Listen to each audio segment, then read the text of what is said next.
Cerca Teleeuropa sul tuo Play Store o Apple Store e scarica la nostra app.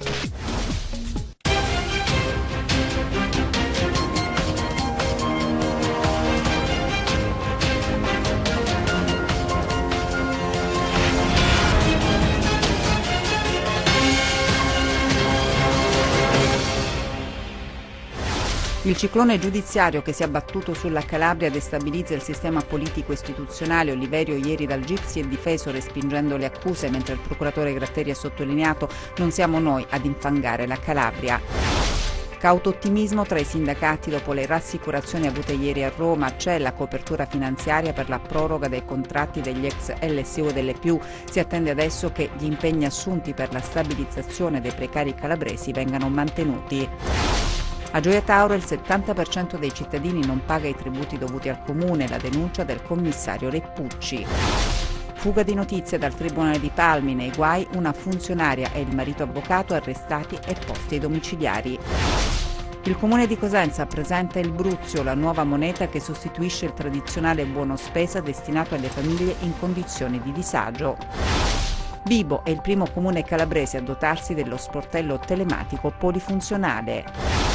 Natale all'insegna della tradizione, a Oppido Mamertina l'iniziativa Babbo Natale con l'asino. Buon pomeriggio dalla redazione del TG10. Dunque torniamo ad occuparci in apertura dell'inchiesta della DDA di Catanzaro Land Desolato, un ciclone giudiziario che destabilizza il sistema politico istituzionale. Oliverio ieri dal GIP si è difeso respingendo le accuse, mentre il procuratore Gratteri ha sottolineato: non siamo noi ad infangare la Calabria. La settimana prosegue così come era iniziata, con i colpi di scena. Il ciclone che si è abbattuto sulla Calabria ha regalato, si fa per dire, altro materiale interessante. Intanto le parole del procuratore Gratteri, che ha annunciato nuove sorprese che si materializzeranno presto. Poi la difesa di Oliverio, che al GIP ha detto: ho sempre e solo lavorato per la Calabria. Sono fiducioso perché la mia posizione anche in questa vicenda è chiarissima. E non ci possono essere, nemmeno interpretazioni rispetto, perché è molto molto chiaro. Quando le cose sono chiare, quando c'è la luce del sole non ci sono ombre, e quando non ci sono ombre non c'è niente da interpretare e da valutare. C'è il sole, punto. E poi ancora Gratteri, che ha rispedito al mittente con sdegno l'accusa di remare contro la Calabria. Nessuno meglio di noi calabresi può capire e può sentire quanto amiamo la Calabria, quanto amiamo questo territorio, e noi siamo la prova vivente, concreta, coerente dell'amore che abbiamo per questa terra. Proprio per questo siamo rimasti qui, perché vi ho detto 100 volte che io potevo andare tranquillamente in qualsiasi città d'Italia, tranquilla. Sono rimasto su questo territorio, sono rimasto in Calabria, rinunciando a incarichi molto allettanti per l'amore che ho per questa terra.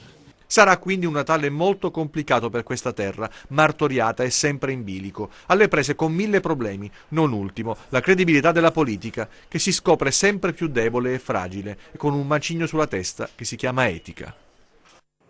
La vicenda degli ex LSU e delle più della Calabria. I sindacati esprimono cauto ottimismo dopo le rassicurazioni ottenute ieri a Roma. C'è la copertura finanziaria, 50 milioni per la proroga dei contratti, ma adesso si aspetta che gli impegni assunti per la stabilizzazione dei precari vengano mantenuti.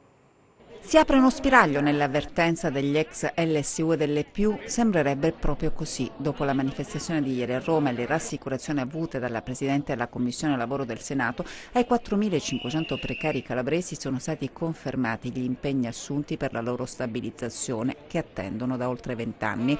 C'è la copertura finanziaria, 50 milioni per la proroga dei contratti fino al 31 ottobre prossimo. I sindacati hanno avuto incontri con esponenti di Lega e 5 Stelle che hanno assicurato la volontà del governo di scongiurare il licenziamento degli ex LSU e delle più che lavorano nei comuni calabresi. Al momento abbiamo avuto una conferma rispetto a questo maxi emendamento, che dovrebbe recepire anche alcune questioni che sono state poste nelle scorse settimane. nonostante fossero stati bocciati i 2 emendamenti dell'opposizione, del PD, ieri pare che la maggioranza abbia ripristinato un impianto normativo all'interno del maxi emendamento per andare ad una soluzione della stabilizzazione. Dopo settimane difficili di tensioni e proteste, per i precari calabresi c'è dunque una buona notizia. La triplice sindacale esprime un cauto ottimismo. Adesso bisognerà avviare il confronto istituzionale per costruire le condizioni per la stabilizzazione dei 4.500 precari della Calabria. Adesso non abbiamo più la spada di Damocle che ci pone nella drammaticità della scadenza del 31 dicembre. Quindi ovviamente stiamo aspettando che venga approvato il provvedimento e quindi siccome la manovra è in discussione in aula al Senato speriamo che non ci siano elementi di novità negativi dalla discussione del Senato e dal voto, perché i provvedimenti sono efficaci quando vengono approvati, quindi speriamo che non ci siano state mani che in queste ore hanno messo nuovamente in discussione la questione. Siamo usciti ieri con un moderato ottimismo rispetto agli impegni, adesso dobbiamo vedere che questi impegni siano fatti diventare concreti e quindi aspettiamo il voto del Senato e quindi aspettiamo il 31-12 e poi cerchiamo di avere subito questo tavolo nazionale, ma al momento possiamo dire di avere un cauto ottimismo. A Gioia Tauro il 70% dei cittadini non paga i tributi dovuti al comune, la denuncia del commissario Reppucci. Gioia Tauro potrebbe essere definita una città di frontiera, una città di mezzo, dove il diritto ad avere una buona amministrazione oramai è un lontano ricordo. Antonio Reppucci, il prefetto che guida la terna tecnica al comune di Gioia Tauro, bacchetta pesantemente la cittadinanza. Secondo gli uffici dell'ente, il 70% della popolazione non paga i tributi dovuti al comune. Il pagamento della tassa dell'acqua e dei rifiuti sono diventati più un'eccezione che la regola e di conseguenza i servizi comunali come la raccolta dei rifiuti sono diventati un lusso. Creiamo la giusta alleanza. Criticare non porta da nessuna parte, è facile criticare, è come sparare sulla Croce Rossa, il comune ha tante defianze, il 70% dei cittadini non pagano l'acqua e i rifiuti, ecco, non è una cosa bella sicuramente. Reclamare i diritti, e lo capisco, è giusto, però accanto ai diritti parallelamente metterei i doveri e mi sembra che troppi se ne dimenticano dei doveri, soprattutto quelli l'assolvimento degli obblighi tributari. Io dico poi che pure io mi potrei lamentare dei cittadini, perché se la città è sporca vuol dire che c'è una fetta minoritaria di cittadini che si comportano un po' da barbari, da unni, che così offendono il territorio con comportamenti non improntati, non informati a senso civico. Ecco, mi piacerebbe che aumentasse la difesa immunitaria, gli anticorpi. A Palmi una dipendente del tribunale svelava i contenuti delle indagini al marito. La coppia è finita ai domiciliari. Questo e altro nei nostri 100 secondi.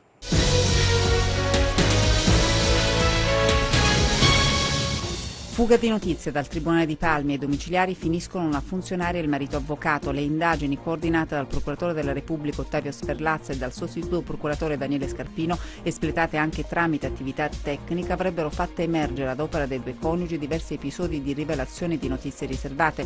I carabinieri della compagnia di Taurianova hanno accertato che la funzionaria di cancelleria, in virtù del suo ruolo, aveva la disponibilità dei fascicoli delle intercettazioni, informando illegalmente il marito dell'attività tecnica di tipo ambientale in corso a carico di un suo assistito, che l'avvocato avrebbe poi informato. Scontro tra un'auto articolata e un furgoncino sulla statale 107 Silana Crotonese nei pressi di Camigliatello Silano, nel territorio di Spezzano della Sila. Il conducente del furgone che trasportava medicinali è rimasto ferito. L'ambulanza, intervenuta sul posto a causa del manto ghiacciato, ha urtato contro il camion. Il tamponamento ha reso impossibile il trasporto del ferito, che ha dovuto attendere l'arrivo di un'altra ambulanza. Maxi sequestro di botti nel Cosentino. La Guardia di Finanza di Rossano ha rinvenuto all'interno di un magazzino nel comune di Terravecchia 346 kg di materiale pirotecnico abusivamente detenuto e denunciato alla competente autorità giudiziaria un ottantenne. furto aggravato di alberi di alto fusto e distruzione e deturpamento di bellezza naturale. Sono i reati contestati a 5 persone dai carabinieri forestali di Cosenza che sono state denunciate. I militari stavano ispezionando il corso del torrente Settimo nel comune di Rende al confine con il territorio di Montaltofugo quando si sono accorti che erano sparite numerose piante che fanno parte dell'ecosistema fluviale. Gli investigatori sono riusciti a risalire ai presunti autori. Si tratta di 3 operai che sono dei dipendenti di una ditta boschiva, l'amministratore della stessa azienda e il proprietario dell'area di accesso al torrente. Sequestrati anche un trattore e 2 motoseghe utilizzate per tagliare le piante. Si chiama il Bruzio, è la nuova moneta coniata dal comune di Cosenza per sostituire il tradizionale buono spesa destinato alle famiglie in condizioni di disagio. Oggi la presentazione dell'iniziativa. Si chiama il Bruzio ed è una moneta d'argento del valore di 20 euro coniata dal comune di Cosenza e che verrà consegnata al posto dei tradizionali buoni spesa a famiglie economicamente svantaggiate. È una iniziativa che è rivolta alle persone svantaggiate, per cui abbiamo immaginato di sostituire i buoni cartacei con una moneta d'argento che sarà distribuita e che poi dovrà ritornare al comune di Cosenza.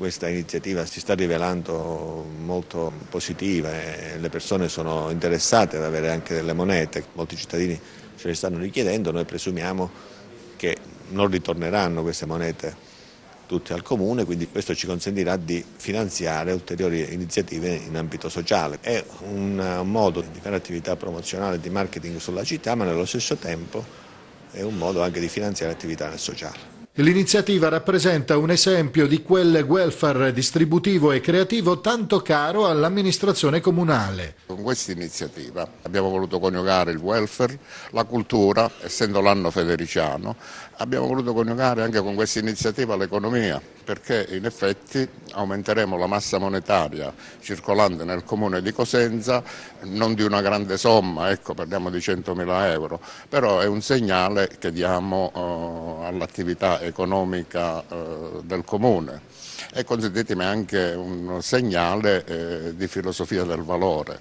perché andiamo ad affermare un principio che il valore alla moneta lo dà il cittadino e sicuramente non chi le emette. Ad ogni famiglia saranno assegnate 4 monete che potranno essere spese negli esercizi commerciali della città che hanno aderito all'iniziativa. Vibo è il primo comune calabrese a dotarsi dello sportello telematico polifunzionale, particolari nel servizio.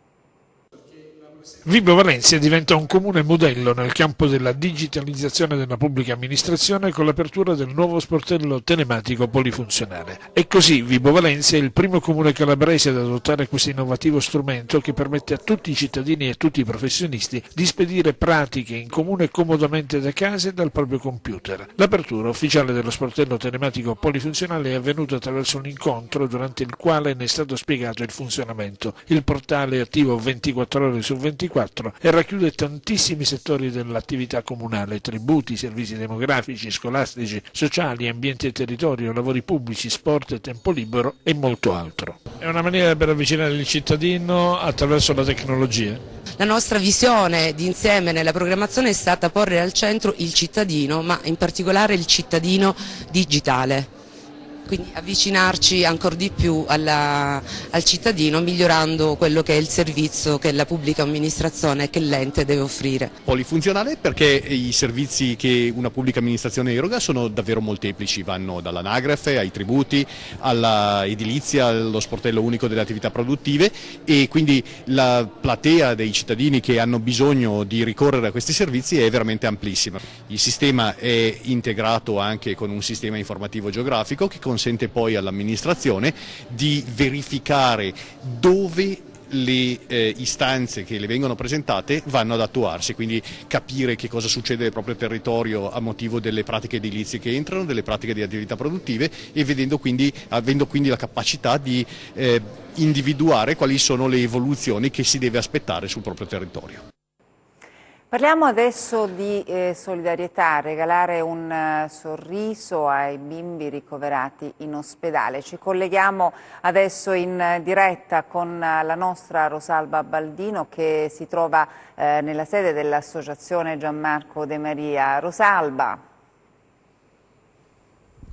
Sì, Isabella, noi siamo esattamente nella casa di Giusi, che è la casa che ha voluto fortemente l'associazione Gianmarco De Maria. C'è un albero di Natale, sotto l'albero di Natale ci sono tanti regali, non so se Massimo Fino riesce a farli vedere, ci sono proprio dei sacchi pronti. Domani questi doni, questi giocattoli per lo più saranno donati e consegnati a tutti i bimbi ricoverati nel reparto materno infantile dell'Annunziata, ma è solo una delle iniziative. Natale è speranza, Natale è sorriso, ed è quello che vuole fare l'associazione Gianmarco De Maria, a partire dal luogo dove ci troviamo, la casa dove alloggiano, dove sono ospitati i genitori che appunto fanno la spola tra l'ospedale e questa casa. I bimbi sono ricoverati all'Annunziata, loro riescono qui a trovare un punto di riferimento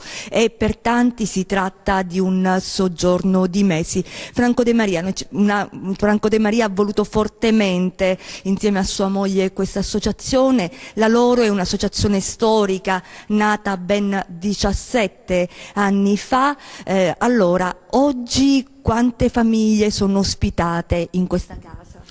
Attualmente sono 5 le famiglie che abbiamo accolto.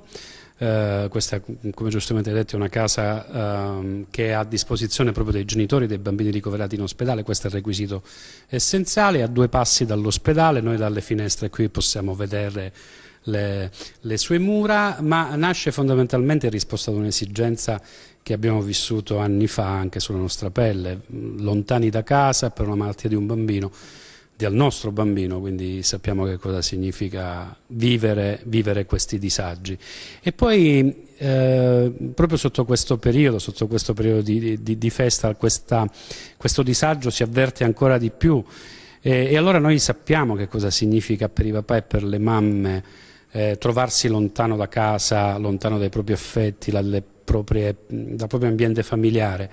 E sono i cosiddetti pazienti invisibili, questi di cui nessuno si occupa, e di cui qualcuno comincia ad occuparsi, ma perché lo ha vissuto sulla propria pelle, questa esperienza, magari questo dramma. E allora questa casa nasce proprio per dare questa risposta. Hai un bambino che per un qualsiasi motivo si trovi in ospedale, qui trovi calore, qui trovi accoglienza, qui trovi un abbraccio, qui trovi delle persone che ti danno retta, con cui puoi parlare, ti offrono anche una spalla su cui piangere o su cui poterti poggiare.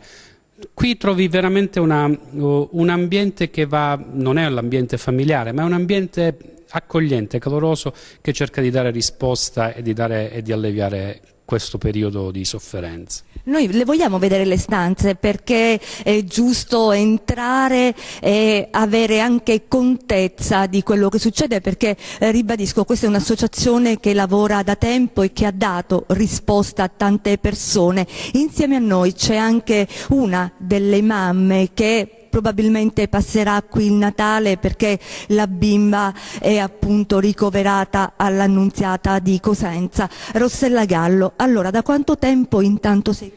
Allora, siamo qui con mio marito da un paio di settimane. La nostra bambina è nata prematura, Chiara, e in neonatologia adesso si trova ricoverata, e sapere di questo punto di riferimento, di questa associazione, per noi è stato veramente importante. È stato, come dire, un momento di gioia in questo momento di confusione che avevamo, perché io ero stata ricoverata, all'improvviso mi hanno dato poi le dimissioni, non perché stavo meglio, ma perché comunque ad un certo punto ti dimettono. Io però volevo stare con la mia bambina, soltanto che non c'era altro modo. Allora uno cerca, si informa, alla fine è arrivata questa bellissima notizia della casa di Giusi e dell'associazione Gianmarco De Maria. Qui abbiamo trovato calore umano soprattutto, a parte un tetto sulla testa. Quello magari uno lo trova facilmente, perché poi uno si dà da fare e lo trova, però qui abbiamo trovato qualcos'altro, a parte la comodità, quella ad occhi, come dire, ad occhi di tutti, siamo vicini all'ospedale, possiamo andare quando vogliamo, ma anche perché soprattutto abbiamo le persone che ci stanno vicino, quindi qualsiasi necessità, dalle cose più semplici anche ad un sorriso che uno ha in questo momento, che per noi è un po' particolare perché siamo sospesi, come diceva prima Franco, siamo dei pazienti un po' particolari perché non abbiamo lì la possibilità di rimanere la sera, quindi noi vaghiamo in questo ospedale, a volte ci vedono, ma sì, ma voi siete i genitori, quindi siamo un po', come dire, itineranti in questo ospedale, però vogliamo fare di tutto per stare vicino ai nostri figli. Come me ci sono tanti altri che vivono questa esperienza non è semplice, quindi grazie veramente all'Associazione De Maria perché è stata attenta ad un problema delicato che non sempre, come dire, è facile, non è che va sui rotocalchi ci vanno magari le storie più tragiche, invece queste sono quelle di ordinaria quotidianità e dove c'è bisogno di sensibilità. Quindi risposte concrete, facciamo vedere le stanze, Massimo, questa è una delle stanze, Franco, in cui si trova ospitalità, vedete ogni stanza mi pare sia dotata anche di bagno oltre che del letto, quindi sono stanze molto comode. E la cosa che mi piace sottolineare è che questa permanenza, soprattutto per i genitori di bimbi che sono ricoverati in oncoematologia, è gratuita, è un servizio gratuito che voi date? Sì, per l'oncoematologia pediatrica ovviamente è gratuito perché la casa nasce proprio per dare questo genere di servizio. Per il Dipartimento materno-infantile si chiede un'offerta per quello che si può, ma così come anche per gli altri reparti. Noi qui abbiamo da sostenere una struttura importante. Non ci scandalizziamo di dire che siamo ovviamente le offerte e le donazioni che arrivano sono ben gradite. Certo, e di questo riparliamo anche perché dovevo parlare di un progetto a cui tenete molto. Questa casa e comunque l'associazione, i servizi non esisterebbero senza i volontari. Rosa, che funzioni avete molto velocemente? Allora, i volontari portano avanti questa casa, si occupano soprattutto di sostenere il nostro ospite.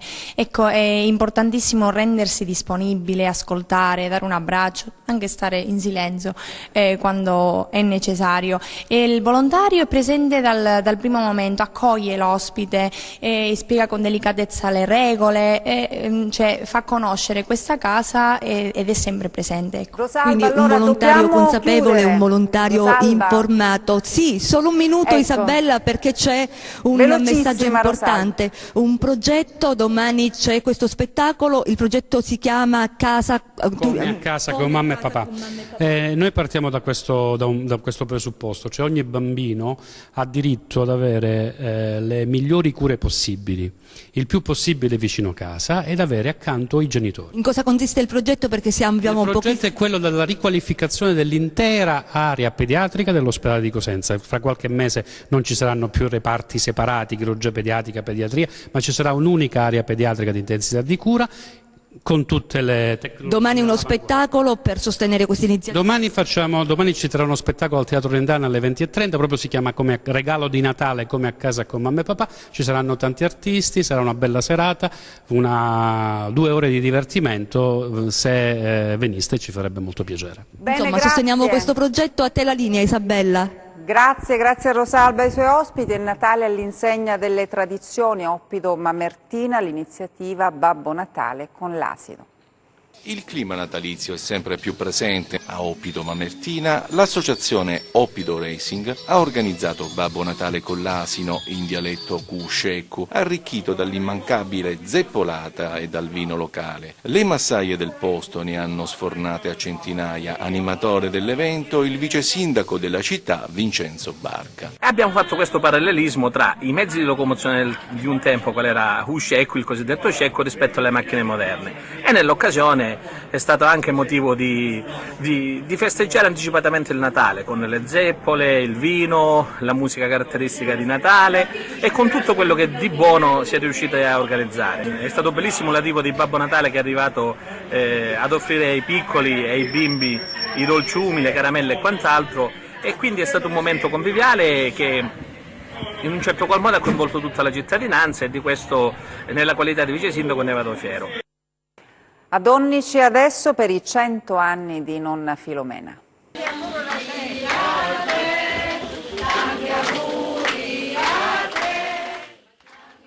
Un compleanno speciale a Donnici per le 100 candeline di nonna Filomena. Oltre a ricevere l'affetto, l'amore e i regali di figli, nipoti e pronipoti, nonna Filomena ha ricevuto anche gli auguri dell'amministrazione comunale di Cosenza e uno splendido omaggio floreale. L'assessora Loredana Pastore ha portato alla centenaria gli auguri del sindaco Chiuto. La città di Cosenza oggi può vantare di annoverarla tra le cittadine più longeve.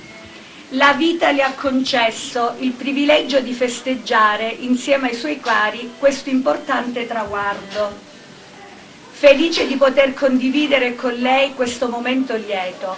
Si emoziona nonna Filomena per le parole dei figli e dei nipoti. Una vita modesta la sua, fatta di piccole cose ma che sembrano grandissime e immense quando a circondarti è l'amore di una famiglia numerosissima, pronta a festeggiare per tanti altri anni un compleanno così. E adesso le previsioni del tempo.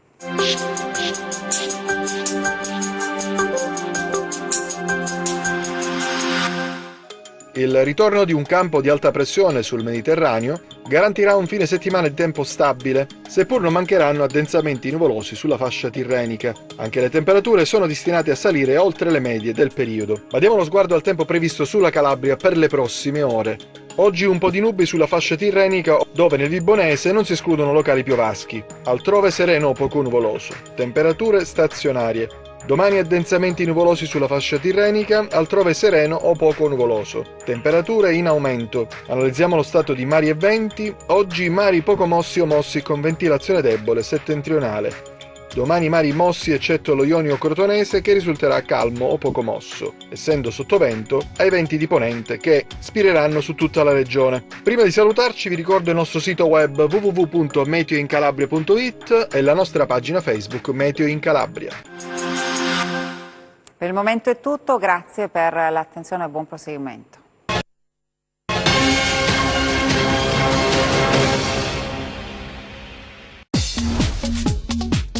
Cerca Teleeuropa sul tuo Play Store o Apple Store e scarica la nostra app.